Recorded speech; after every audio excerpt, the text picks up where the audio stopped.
Okay, listeners, your girl is coming at you a little starstruck today. Truth. I've been following the career of today's guest for a long damn time, not in a stalker way. He's one of the most well-known voices in Canadian broadcasting, so many of you have also probably been following along with me. I think it's fair to say that today's guest has built a career out of following his curiosity, even when it led somewhere completely unexpected. Many Canadians first met him as Joe Canadian in the iconic I Am Canadian commercial. He later spent 8 years co-hosting CBC Radio's As It Happens before returning home to Nova Scotia to host one of my favorite shows, Main Street. I got an email from this guy saying, hey, I've been hired as a headhunter for CBC Radio, and they're looking for a co-host for As It Happens. And I just wrote him back and I was like, it's not me. Like, Stop it. No, you I was did. just Okay, like so tell me first. But enough with the job titles. Jeff Douglas personifies experimentation, reinvention, and learning to recognize when a different path is opening up. Today, we're talking about what it means to carry a public identity, to come home as a different version of yourself, and why the pieces of an unexpected career sometimes only make sense when we look back, just in case you find yourself wondering just what in the hell you're doing with your life right now. Welcome to Some Assembly Required, where we fix what's broken, or at least pretend to really well. Jeff Douglas, welcome to Some Assembly Required. Candace, it's so great to be here. It is so, I was just saying to you before we started rolling, it's so odd and amazing to be on the other side of the mic. But we promised you came on my show, and I wanted to come on your show. I am just so excited. Yay! Yeah. I know. So I did come on your show a few months ago. I got to be on Main Street and talk about my health and safety program. Apropos, today is my leg-iversary. So Happy today, leg-iversary. thank you very much. Yeah. 27 years of starting each day on the right foot. And I was really reflecting. And I had a business card that said that. Beautiful. And I really felt like people weren't getting it. And so I had to just kind of like bring it back. Bridge too far. Everything has its season, right? Exactly. Everything has its season. Exactly. So this morning I was thinking about, what is it that I'm thinking about on this leg-iversary? Every year it's something different, but it really was just how I've really kind of come back to the beginning of how my career in speaking started and the kind of, not the fallout, but the result of what this incident what resulted from it, right. And so it was so great to be on CBC and to have the opportunity to talk about that. And again, apropos also of just how we end up where we are. And yeah. Right? Yeah. And even as you were saying, I loved your intro, and I love where you're hoping to go with this about how we end up where we are kind of in spite of all our plans. Life just has a way of putting us I believe where we should be. And I think that we have to be open to the signs, right? Mm-hmm. I noticed, I didn't put it in the intro, but you studied psychology. Mm-hmm. I also studied psychology. Mm-hmm. Neither one of us are psychologists, but I bet you use your education and what you learn from that path in your day-to-day with your... Yeah, I think so. I also studied, I trained as an actor. I had my first career as an actor. I probably made my living as an actor from the time I was, for 20 years, from the time I was 20 to the time I was 40. Were you acting at the same time as going to school and studying psychology? Or no, somewhat. Okay. Yeah, in an amateur way, because that was right after high school. That was my kind of first degree. My initial goal to be what I wanted to be when I grew up was to be a dentist. Oh, really? Yeah. So I went to Dalhousie University to become a dentist. And so I was studying sciences, organic chem, physics, all that good stuff, which was, in retrospect, totally against type for me. It's not really the way my brain worked. And I'm surprised to hear that. Yeah, and university was telling me that. The grades, the GPA was kind of telling me that. My desire to actually be in class was telling me that. And what I found myself gravitating toward were the electives, which was psychology, sociology, anthropology, things like that. And what changed the course of my life after, or during, I guess, second year at Dalhousie University, I saw Dead Poets Society. And I don't know if you've seen the movie. I don't know if any of Several your listeners times. have seen the movie, but it really changed my life. And I don't know whether to say it woke me up or it scared me. But it was, the whole message, of course, if you haven't seen it, Carpe Diem, seize the day. And you should see it if you haven't. But be aware that it could unsettle you or drive you, I guess, onto your right path, which is what happened to me. So Carpe Diem, I saw that movie. And then a friend of mine, a mentor, a teacher of mine from high school, turned, I think, 50, which at the time seemed incredibly old. Ancient. And is in the rearview mirror for me now.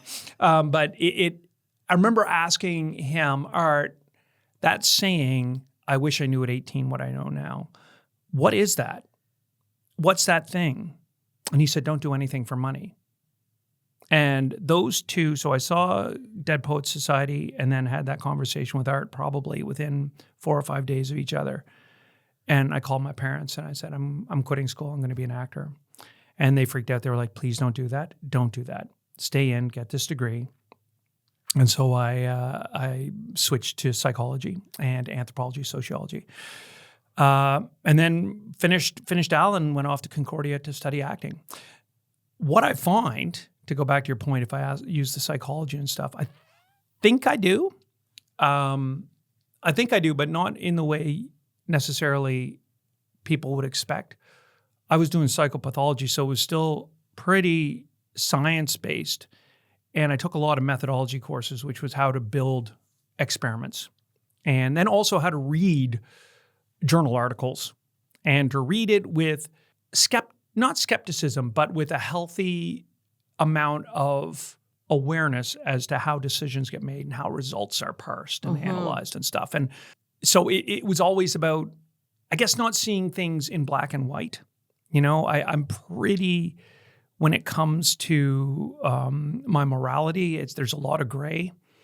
I look at variables and covariables because I realized that some of the things that people were so certain about when they would publish, a paper or something, it's like, oh, well, they forget about this one variable or whatever. So it gave me a different way of looking at quote unquote fact.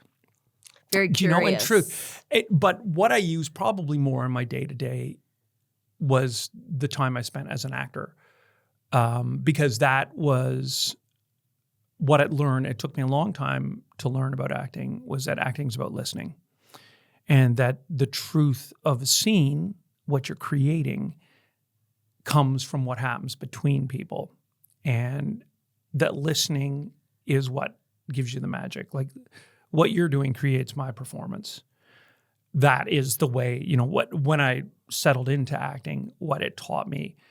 And I find that particularly since I've been back here in Halifax, it's that awareness of listening and watching, and the listening with more than your ears, but watching how this person sits here and what are they saying?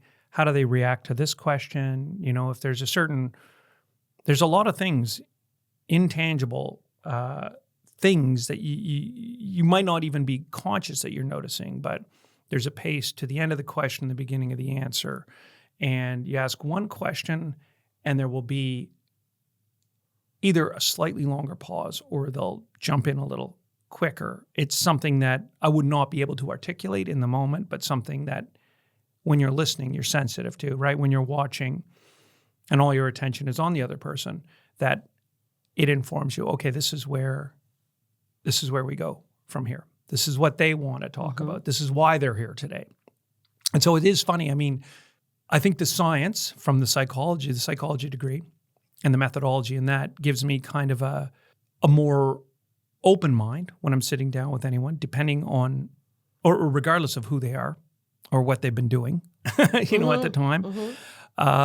An open-mindedness to find out about, I guess, what their motives may be or what they may, what their agenda may be. What's driving them right now. What's driving them. Yeah. And then the acting, I think, is like, how do we build rapport, right? And be comfortable with each other. Yeah, this is really interesting to me because you're talking about the listening and how that's informing, right? Yeah. And I use those same, not tactics, but for lack of a better word, skills, cues when I'm doing a speech. Right. because I might go down a path where I'm talking about something that really matters to me in the moment, but I can get a sense when You I'm feel it. looking out Yeah. that, you know what, nobody in this room really gives a shit Yeah. about what I'm talking about right in the second, and I can correct quickly Yeah. so that I can get back on track to what I was getting a head nod about, what people were leaning into, Yeah. right? And so there's so many cues that once you get dialed in on picking up on them, that can really inform I the work feel, and that you do. It is funny, because now we live in a world where as AI speeds up and we're spending a lot of time, people are listening to this digitally and stuff, but you and I are in a room together. When you're in the presence of human beings, like I do think that there is, and I've felt this, like whether it's on stage as a musician or as a performer or sitting in Studio A here in Halifax, That's at the CBC, That's folks. at the CBC here in Halifax, Nova Scotia. That's our broadcast studio. That when you're in the room with someone, you can feel, like we have instinct, call it instinct, call it whatever you want. We are electrochemical beings.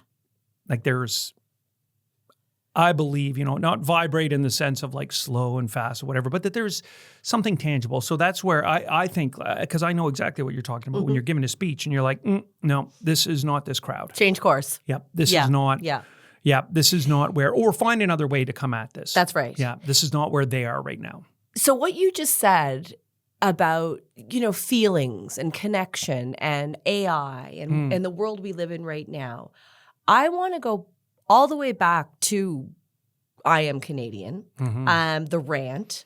I'm not going to get you to recite it or anything like that. If you don't know what I'm talking about, folks, you can just find it for Joe Canadian. But the reason I want to go back that far is because you have a finger on the pulse in so many different ways through Main Street, the people that you have on the show. I mean, I'm when I'm listening to you, and now that we're actually like connected as friends, if I dare, I'm like messaging. It's about the jacket you had said Far West, and I'm like, no, Jeff, it's not that. I'm like driving and wanting to text you, right? And so you just have this incredible ability to connect. But like I said already, this bird's eye view of so many different things. If you look back to the beginning of that point in time and all of the things we were saying as to what it meant to be Canadian, what still resonates with you? Our country has changed so much since those days. That was in 2000. So that was the year after I lost my leg. And I watched a lot of television for a while. Sure. So I remember the ad. I didn't put two and two together that it was you until way later on. Yeah. But what, like when you think back, is there anything that you said in that that made you cringe now, would make you cringe now, or that you go, oh, I really still feel that? I think a lot of it probably would make me cringe. And I say that with all the respect for Glenn Hunt, who was the person who wrote the original. And Glenn and I, we've talked about that, as time has gone by, because it was 25 years ago. Oh, so many things that it's no disrespect to Glenn or to anything. No, because so many things that we would say, right, would be now. Yeah, and I just think that there was, and maybe not even what was said. It just is things that we were unaware of. Fair. Do you know what I mean? Yes, absolutely. That there were. It was naive. I think. But do you think it really was for the time? Like, do you feel that you can look back now and say that? I don't know. It's weird. Yeah. Like at the time, it also was a beer ad, right? So 100%. It wasn't meant to ever be a part of our manifesto or anything. Yeah, but it did touch a nerve. Is there anything that makes me cringe now? No, not given what it was. Not given what it was. And maybe a better question or a different question, and actually what I'm interested in, I didn't even have cringe in my notes in my head until I said it, but would just be, in a really enlightened way, if we did I Am Canadian now, what would some thoughts be? Ideally, it wouldn't be a white guy. There you go. Right? Ideally. Right. In an ideal place. Maybe it would be more than one person. Hopefully it would be. Hopefully it would be, right. It would be a We Are Canadian thing. That's right. Because I'm so proud of our country. Like I am personally, I am as well, I am and all for it. We are for still diversity. we are still unfolding, right? Yeah. And I think that this is where I like why the cringe question, it confounds me a little bit, because I as well am very proud of what we are, very proud of what we're not. But I think that I'm more proud of what we could be, if that makes like sense. that. Do you know what I that mean? Totally like makes sense. I see a lot of potential.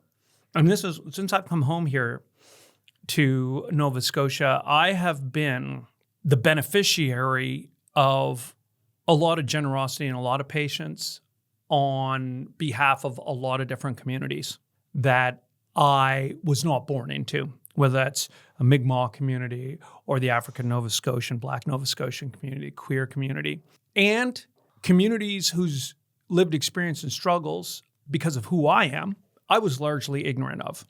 And that generosity and patience has really opened my eyes to what Canada is in a way that I was blind to in 2000. And I was probably blind to in 2017 and 2018 and 2019. This came to me very, very late in life, but I am grateful for it. It's changed, like these conversations have changed the way I see the world. Well, and I think that if you're of our snack bracket, this has come late to many of us. We were not. And even later or not at all to some people who might be a little bit further on the journey than us. Yeah. But now you have younger people, this information is just embedded. They know more. They know and more. they know it more earlier, which I think is really critical because it informs who you become, your personality, That's right, right. as it develops, if you get that information at the right time. So I think my pride in Canada is a pride of possibility. And it's almost like a wistful pride. Like it's a pride of, my fear, I guess, when we take a lot of pride in Canada is that we're taking pride in things that aren't wholly true. Right. Their potential, they're there. We can do it. And I know we can do it because I've been a lot of places in this country and I've met a lot of people in this country. And I think I know what's in the heart of the vast majority of people, which is a lot of generosity and a lot of love and a lot of desire to help people and to lift up their neighbor and their community members. But I think we have to recognize fully just the reality of what our country is, and that it isn't necessarily, it is definitely not an equal playing field all around. Absolutely not. And it doesn't mean like, hey, we're bad people because, you happen to be white and you happen to be straight and a man or whatever. It doesn't make me bad, but I do think that we have to also be, as we're being proud of our great qualities, I think at the same time we have to be working hard to improve. Well, then I think that we need to look at, and when I listen to Main Street as well, again, you've got everything from soup to nuts on there. Yes, yeah. And it's like so many different conversations all the time. And what I always feel about your show is it gives an opportunity to your guests. There's a lot of bridging the gap. There's a lot of people that come on the show. Hear that. Yeah. I do hear that, Yeah. that have an opportunity to promote something or educate us. And I think like the bottom line is nothing's going to, like we're moving forward on this path of people coming in to our country from other places in the world that have different ideas and different languages and different things that are meaningful, and we really are so much better off and serving ourselves in such a more productive way if we're looking at all of this as learning. Teaching moments and learning opportunities, as opposed to digging the heels in with this isn't how it used to be. I'm with you on that. Yeah, it does us, if we take the justice element out of it, right? Right. Completely. If we're talking just about self-interest, like you're not asking people, okay, I want you to think of someone else now or be altruistic or whatever. Take that out, okay? Take that out, because not everyone can get there. And not anyone can get there every hour of every day. But if you take all that out and just let's look at it from the perspective of pure self-interest as a province, as a country. One thing I learned, I used to race bicycles. And, you get on a bike or you get in a pool, you play hockey, whatever. Whatever you land on, most people will have innate abilities. So you will our inclination is to lean into our strengths, right? And that will take you so far. But then what I learned racing bicycles is where the real growth comes is in what endurance coaches would call the limiters. So it could be leg speed. It could be ATP transfer. It could be your anaerobic. It could be an aerobic base. But that's the thing that is going to feel shitty to work, right? Because you're weak there. But that is where the gains come from, right? You find where it's weak. You find where the foundation is shaky, and you shore that up. So if you take the idea of justice out of it, if you don't see that, if you don't see the injustice in it, just think about the fact that if certain segments of our population are not getting a seat at this table, if their voices aren't getting heard, in an era particularly like this, where we need every good idea we can get, we absolutely need everyone at the table. That's right. Everyone at the table. And I can tell you from these communities, like there is resilience and strength in these communities that is in the mainstream really underutilized, right? And not only resilience and strength, but the willingness to teach, the willingness to educate, the willingness to rise above, look past negative. Centuries, right? For centuries they've been going, we're ready to talk. Right? We're ready to talk. Are you ready to listen? Yeah. Yeah. I know. So anyway, we're a long way from a beer commercial, but it doesn't matter. Like this is the conversation. So, I mean, there's no. But those are the 25 years. And right? that's a great. Yeah. That's what I'm getting at. It's what has the last 25 years, been like, right? And the other, I guess, piece. To I guess not to go back to the commercial, but what I want to know, and it's in a different vein here, is how, because I don't know, how did you go from actor, commercials, how on earth to talk did you show host? Get to take the seat? And may I just for 1 second for you, sure. just because. Get ready. Da, da, da, da, da. This is me. I'm playing the flute, the air flute for the Curried listeners. Soul. Curried Soul. Yep. Mo Kaufman. Yep. Every time As It Happens would come on, I busted into my air flute. Yeah. Huge fan. A lot of CBC people, yeah. geek. I mean, many people are. Yeah. And so I just was so excited to do that since you agreed on coming on the show. Yeah, no, it's Hopefully great. we don't need to copyright it or something, and we can. I think you're probably okay with whatever seconds. The good folks here at Podstarter will know exactly So how many how did seconds that you can get away. happen? Unemployment. It really? Yeah. And what was it like? I mean, my goodness gracious, like Carol Off and Barbara Budd, know. right? And you're coming Yeah. into Barbara Budd's seat. She was there for how long? 17 years? 21, 21 years. Yeah. So how? And before her, So Alan Maitland. Like it was the pantheon, right, of CB. I mean, these are iconic. They're the Yeah. Zosky, Enright, this kind of, I just got chills. You don't think about it, right? Like I was acting. Okay. I was working in series, doing all this stuff, and then I was working on a television series, and one of the production partners went bankrupt in the middle of it, and so that show, which we were already, like I wasn't auditioning because I had this contract, so I was like, I'm good, I don't have to worry about it, I've got this year's work, and then that fell down, and I was like, oh shit, like I don't have this year's work, and I ended up getting a call from a production company to do something that I would never have entertained in my life, which was to host a television show. A company called Primitive Entertainment. I would go on to do at least 3 shows with them for History Television, hosting, and those were travel shows. That was the first thing that took me out around the world and gave me that experience. So the first time that I ever was cool. like... I didn't know you did yeah, that. I worked So you thought about, you were acting, but you didn't consider the idea of a host. I would have been offended. Like it would have been offensive to me if someone had said, you know what you should do is host television shows, because I would have thought that that's like, as an actor, I was like, no, that's not what I do. Like that is, no. But I remember the first day I went out, it was on a show called Things That Move. And I went out to so we would just like the history of locomotion, anything that moved. And I think that one of the first things we did was a snowboard. And I had no idea what the job was. And they just said, it's just interact and get as much information as you can out of this person about, what they're doing. And I was like, I finished the first day. And I remember coming home. My wife was like, how was it? Because she was like, oh.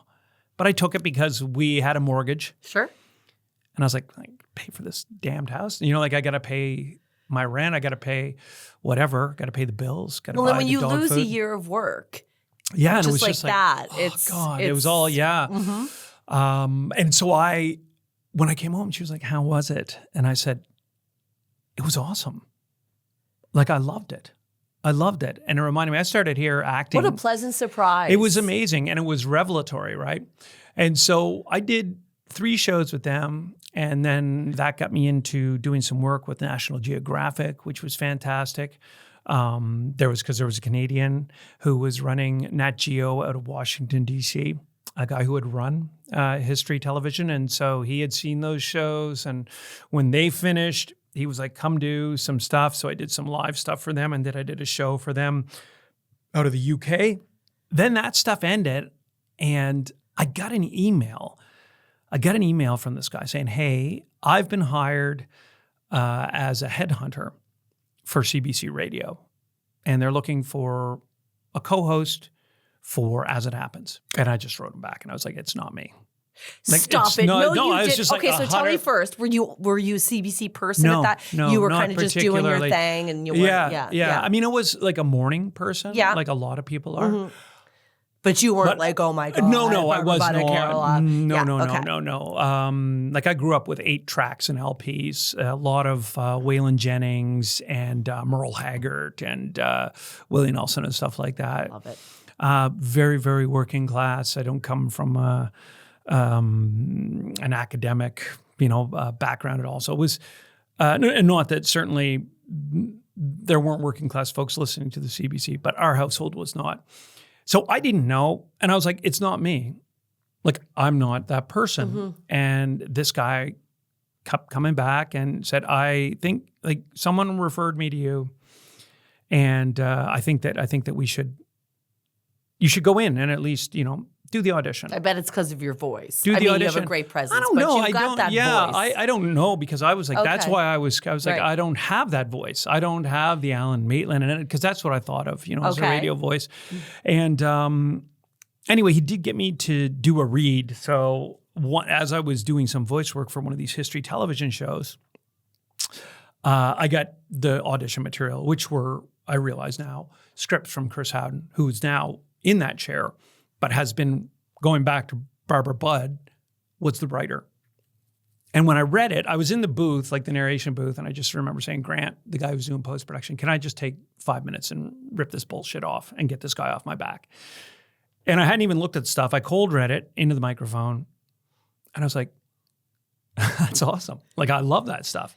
So I did So them once again, and sent something them that off. you didn't expect turns into... That's the story of my life. That's the story of your So life. that is, and that's why what you said in the intro resonates with me. I call it my career corn maze because I've never once planned anything.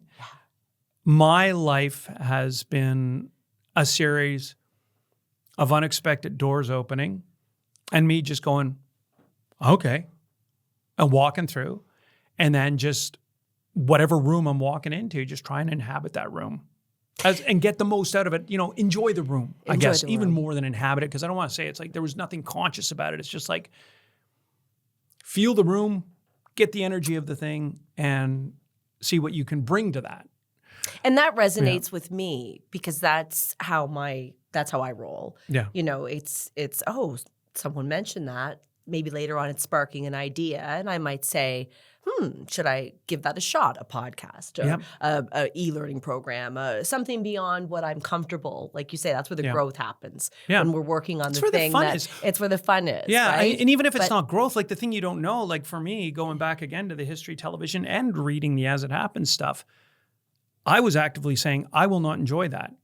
And I didn't know. Like, I do think that we overestimate our self-knowledge. Do you know what I mean? I do. I think we overestimate how well we know ourselves, particularly in the arena of things unexperienced. Well, and we tell Yeah. ourselves stories about ourselves. Lies. All nonstop, Yep. right? So it's Yep. like, well, I don't like this, or that's not how I do it. I catch myself doing it Yeah. often. And I feel that every time I can actually stop myself and go, wait a minute, but why? Why can't that be how I do it? It's amazing. I remember hearing. It takes getting older, I think, to figure I think this so. out. And getting surprised, right? Yeah. And knowing, getting to a point where you go, I don't know anything. Well, and also when you said about walking into the room, there was a quote that I read recently that said, just because you walk through the wrong door doesn't mean you need to sit in the wrong room. Right. Right? And I think that I've always been so stubborn that if I thought I wanted to do something the way I wanted to do it and it didn't feel that was happening, I would get very frustrated. Yeah. I didn't like that. Yeah. And now I realized, walk through the door. It's never going to be the wrong door. Yeah. It's okay once you get into the room if it doesn't feel right to leave. Or rearrange the furniture. Or rearrange the furniture. Ooh, metaphors. I Right? No, love but it is true. Like it is. Totally. Sometimes it is Yes. true. And I think that people, again, when it comes to us listening to this thing, and I'm not talking about this thing, because I'm a big believer in listening to instinct. What I've become a lot less of a believer in is listening to what this guy is telling me. He's pointing to his brain. The if brain, you're not right, watching. of course. If Yeah, you're if you're not watching, I'm talking about my brain. But you should be watching this one. And about thought and what you're thinking. I've read this thing recently in the past year. The mind is an incredible tool. Was it? No, the mind is an incredible servant, but a horrible master.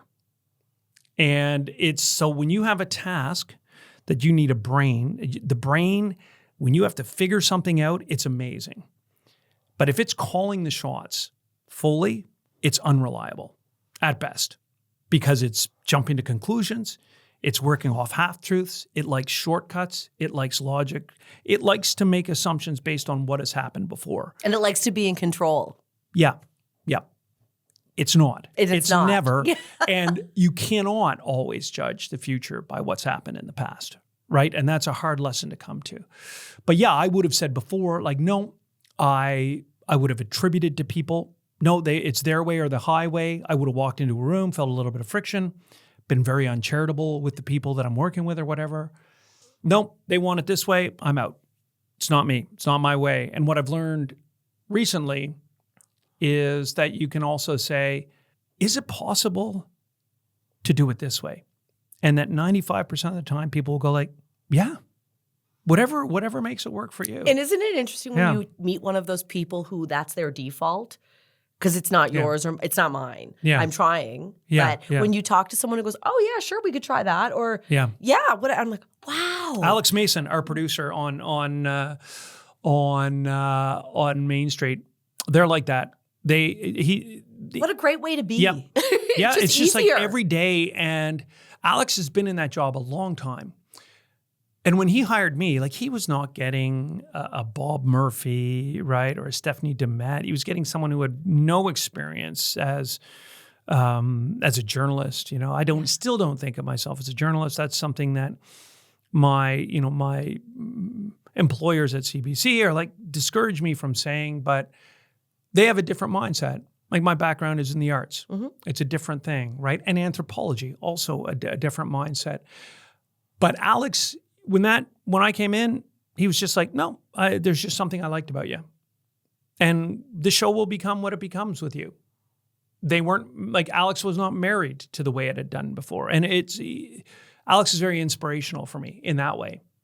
To have a mentor like that, Mr. Paul Kells has since passed, but he was the person who brought me from a high school in New Brunswick to speaking with Peter Mansbridge on the big stage in the Toronto Convention Centre and to get on the national stage and the national news and all of that. And he wanted to embrace my youth, my spunk, my, saying the wrong thing at the wrong time or at the right time. And he, while I might have had a few too many wines on a business class flight when I got an upgrade for the first time and got a little finger wagging for doing something like that, he really wanted to let me grow what the message and the face of the program I was representing at the time was through my actions and through being me. So I guess what I'm just getting at is to have somebody who believes in you, and when we see that, it's easier to be that person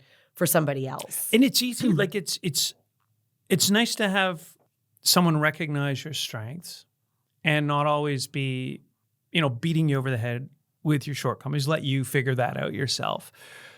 And so you do over the course of a career or a lifetime or whatever, you start to learn, okay, this is where I'm strong. This is where I'm not so strong. Again, it goes back to the conversation about like, where do I improve? And do I want to?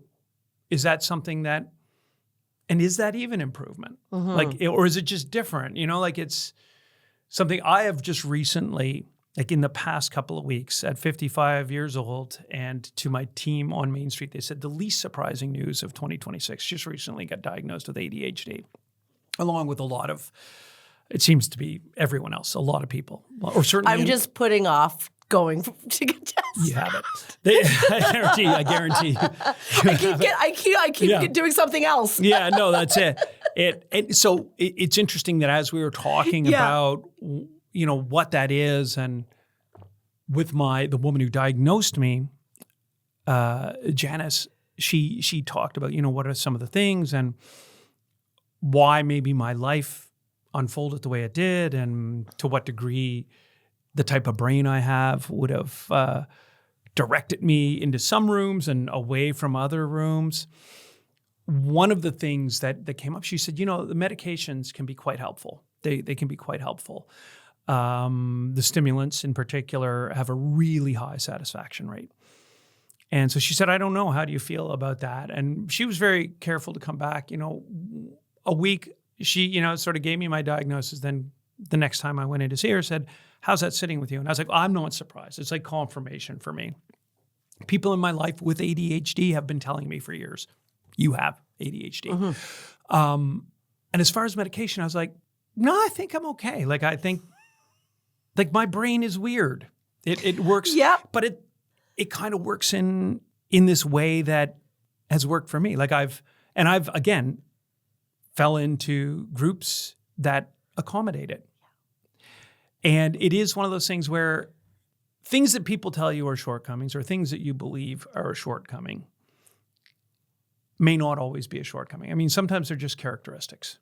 So when sometimes the feedback I get after giving a 60-minute keynote often will be, geez, I didn't know where you were going with that. You started talking about this and that. Yeah. God, it was awesome how you brought that all back around at the end, where it kept us guessing. And I'm going, well, it all made sense to me. It all made sense to me, and it's like, that's the way I go. It's this, it's that, it's this. But then somehow I can figure it out. And so when I've been offered medication for a few different issues in life, my doctor's like, well, do you think for your anxiety or calm down, that we might want to talk about this, that, or the other thing? And my answer, I'm not anti any of that, but I want to feel my feelings, and I want to say the things, and I want to think the things. And even though sometimes it's overwhelming and sometimes it's scattered, I'm still not feeling like I need anything to step in just yet. Yeah, and I should say too that I think I have a fairly moderate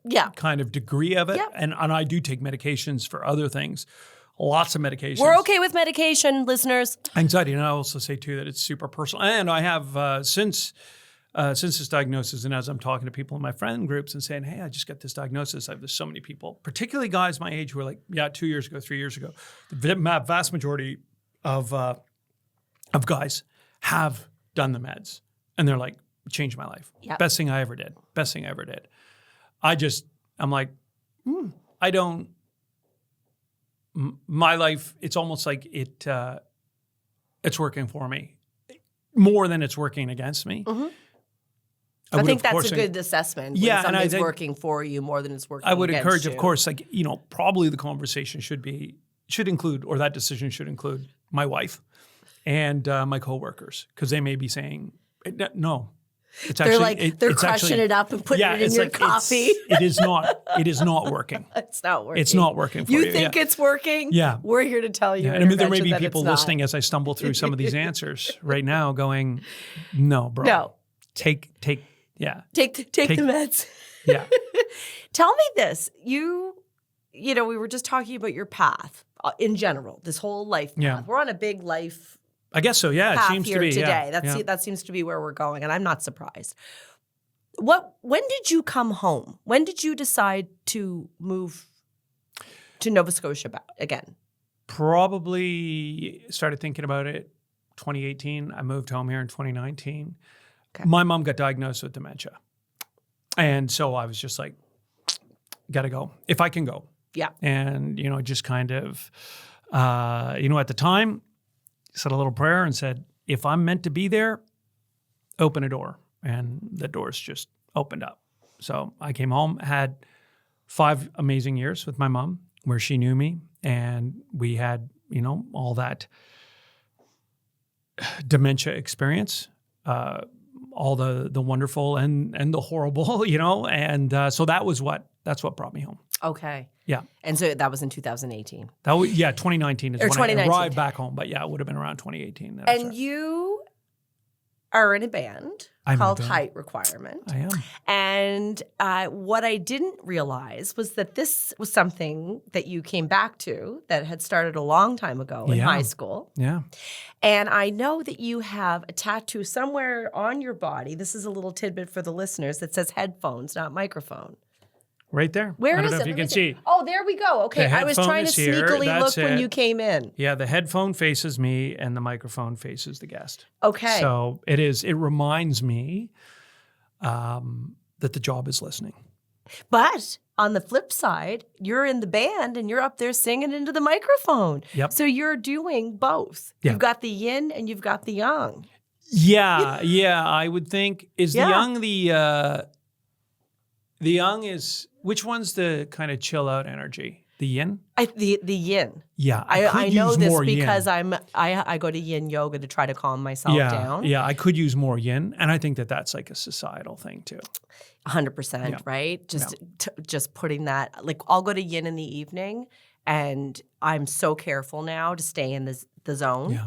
to come home and not get on the screen and not do anything to, I don't know for me if it's perimenopause or an undiagnosed ADHD, but it's very hard to shut down. It's really hard to not think of the ideas, the tasks, the what ifs, and it's like, stop it, right? So then you put this effort into going and getting yourself and your nervous system reset, and then we walk out, and the first thing we're doing is looking at a screen again, and it's undoing that. Yeah, and you're never. Good The work. problem is you're never too far from something that's going to upset you. In my experience, you're never too far from something that's going to. You upset are not. Yeah. So you're playing in your band. How often? Depending, we can be quite busy a couple of times a month. Yeah. Like Where's the next busy show? for folks. We are going to be in Sheet Harbor, Nova Scotia, Saturday night at I think there's a beer garden they have up there. Fun. It will be. Fun. It will be fun. And do you get a lot of the same people that are We do following have some your people, shows? depending on, there's a couple of regular gigs we play regularly. You play at the Carlton At regularly. the Carlton, yeah. And so Karen that Spalding is a friend of mine. yours. So yeah. Karen, there'll be a lot of people, a lot of familiar faces there. I There gotta are check out a people Carlton who show. are familiar to the venues. So we play a lot in Truro because 3 of us grew up in Truro. And we play at a place called the Belly Up there. So that is always a little bit like old home week. Yep. We play fairly regularly at Church Brewing Company down in Wolfville, Nova Scotia. You're so The busy. Shore Club. Yeah. Yeah. It's fun, man. That is something that I took, like you said, I sang in high school, sang a bit, doing musical theater, like in my late teens, very early 20s, and then took like a 30-year hiatus. And came back and hooked up with, 2 of them I was in a band in high school with. I love it. Yeah. And it's so important that we, for the listeners, we're just here shooting the shit, right? But the lesson to me, and this is part of what I love about doing this show, is that it's a departure from the work I do. Yeah. It's tied to, Yeah. but it's enough of a departure that it fills my cup in the fun zone. Yeah, yeah. And I feel like I'm getting to do something creative. I'm meeting such interesting, cool people that I might never have met or talked to, and it's just a learning experience. I think that's about jobs like this, and this is the thing that I find about Main Street as well, is that it's intentional conversation, right? And it's like all we can do here is speak and listen for the whatever hour or however long hour. She and a was bit, giving Madison. me the wrap up. Yeah. That we're here, which is really valuable and really good, I think, for your brain and for your listeners too. I would say that it would be great, even if you don't have your own podcast, to pretend you do sometimes. And when you're getting together with your friends or your family or whatever, and it's like a half hour or an hour or Madison, however long, that you treat it like right now, this is the most important thing. This conversation, this is what you have right now. And there is no next interview.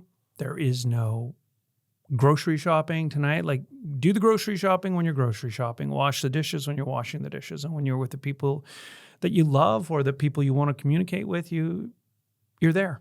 You be there. That's fantastic advice and something that I feel I'm always working toward. I haven't thought of anything this entire time other than what we're talking about. Amazing. And I mean, we're in the comfort of a studio without our phones, right? But we can create that space for ourselves just by simply putting a device in the other room or turning off the television. Or, I mean, I'm now such a huge classical music person and jazz, and I just love that in my background. It gets my creative juices flowing. It calms me down. And it's funny because I'll notice, I'll lose sight of it, but then all of a sudden I'm like, oh my God, I feel really scattered. And I'll realize Spotify went off and like started changing the narrative on the music. And all of a sudden it's elevator music or it went away from, So anyway, I guess creating spaces where we can be focused and dialed in and tuned in. Yeah. So before we sign off, I wanted to take your tattoo, headphones or microphone. Okay. And do a custom. I'm leaning back from the microphone. I hope that's not going to matter. God, I can't stay still. I understand. Ugh. That's why I put the elbow on the table. I like lock it. Stay there. I lock it in. So I haven't looked at my sheets at all. I always do questions just because I never really know how a chat's going to go. But of course, we sat down and I've glanced over once. And I love that for us. Firing round, headphones or the microphone. So I'm gonna go. You answer, and if you want to elaborate a little bit, don't be scared. Okay. We still have a little bit of time. Wink, wink. 80s music then or 80s music now? Now. In the now. In the now, yeah. But then as well. Love it. Yeah. Radio studio or concert stage? CBC bosses don't listen. Stage. Okay. Great question or great lyric? Great question. Oh, I thought you were going to say great lyric. Yeah, no, great question. Do you have a favorite lyric? I do, actually. It's, let me think of it. It's Gordon Lightfoot. It's not actually so much just a lyric. It's the marriage of the lyric and the melody line. But for now, love, let's be real. I think that is the line too, that there's just a marriage there of that. I don't want to misquote it, but it is when I hear it, I just think that is perfectly paired melody line and lyric line. And it is for now, love, let's be real. There is something there. The melody falls and it's just like this. I wish it were different, but this is where we are. Here's where we're at. And this is, there's something that it is a perfect. But I say a perfect, amazing question over amazing lyric simply because the lyric is written, the question is potential, right? So This is the answer. Yeah. And the answer could lead anywhere. Yeah. Right? The lyric is it's locked in, and either it resonates with you or it doesn't. My lyric is, for you, I'd even try to turn the tides. What's that from? Johnny Cash. Oh, okay, Because you're mine, I walk the line. Yeah. Just the whole, oh my God, Madison's looking. That's what the back of your thing. Okay, so our producer, the lovely Madison, is wearing a tank top today. And I noticed it said on the way in, I walk the line. You got the right side. That's it. That's so funny. I didn't think that that's what that was, but that is my favorite lyric. That, and I used to order just to watch her walk across the room. Neil Young. Yeah. Yeah, those are my two. Okay, cover or original? I would say original, because all covers are original. Fair enough. Yeah. That's kind of a two birds, one stone thing, right? Yeah, yeah. Okay. All right. Well, I'm going to end on this one. And I have an answer I'm going to want to share too, just because I have to. Okay. But a conversation or a song that you never want to end, or a song that you want to play on repeat. We're digging in deep here. Wow. Do you know what comes to mind? Tell me. Automatically, and it's a weird one, and maybe one that that folks who are listening here won't know. But there was a band in the 80s called the Dream Academy. They had a song called "Life in a Northern Town," and I would suggest you listen to it. It's an 80s tune. There's going to be a lot of people who think, oh, it's very thin. It's very thin now, but there was a feeling to it, like growing up in Truro. And when, you're getting into deep fall or more deep fall, where you're heading towards the winter and the days are getting shorter and shorter and shorter, there's just a real nostalgia for me in that time of year. And I think that probably the first time I encountered that song would have been around that time of year. And there's a sound to it that has become tied to that sense of nostalgia for me. So whenever I hear it, but it's most powerful when the song happens to me, as opposed to when I can control it. Do you know what I mean? Because I can ask for it anytime. I can go to whatever streaming service and just listen to it. But it's when that song comes into my life. Like if I turn on the radio and it's on, that's a special moment. The control, not so much. But yeah, I would say Life in a Northern Town, the Dream Academy. That's how I feel about when Losing My Religion comes on. Oh, yeah. My friend Karen Caverhill and I, it's our song. And when it comes on, that's a totally different thing than putting it on. Yeah. That being said, the song that I would put on repeat, and I do choose when I want to listen to it, and I could just listen to it for hours. And if I have like a big party night where it's dancing and whatnot, and, then things slow down toward the end of the night, this is like my closer, and it's Chancellor by Gord Downie. Wow. Yeah. Yeah. Yeah. And I'm discovering uses for you I thought I'd never find. I could have made Chancellor without you on my mind. Like, woo, what a guy.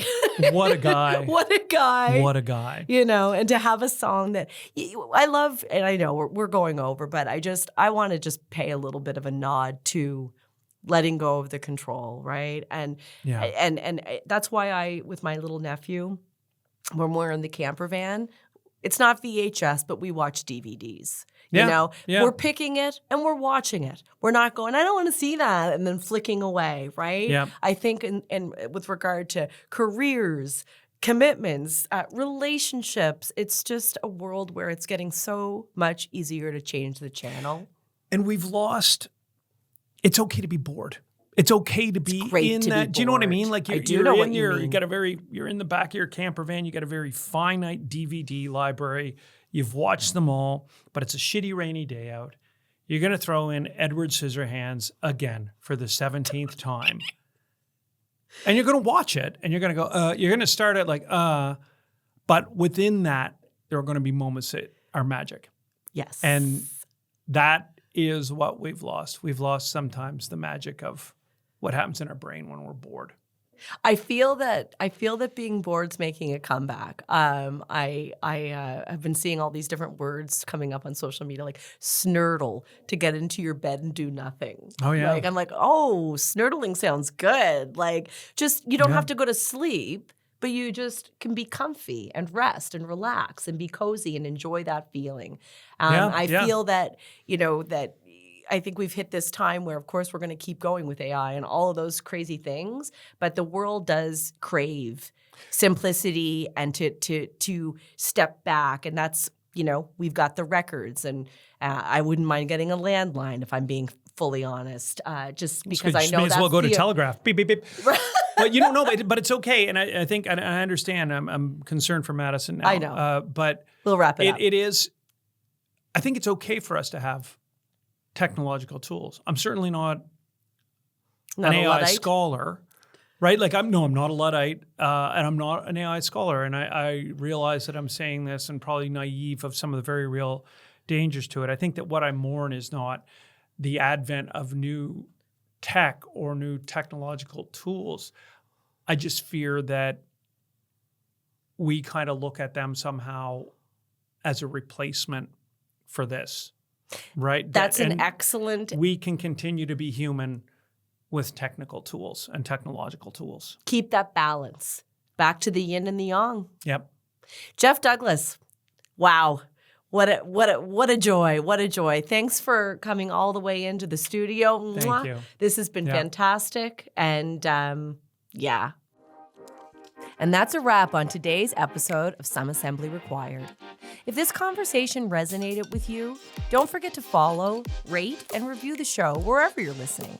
It helps more people find these stories and join the conversation. And talking is what it's all about. You can connect with us and stay up to date on new episodes by following Some Assembly Required on social media. Some Assembly Required is hosted by me, Candace Carnahan, produced by the marvelous Madison Irvin, with production by Podstarter, helping powerful stories find their voice. Thanks for listening, and remember, life might not come with instructions, but every little piece is a part of who you're becoming. We'll see you next time.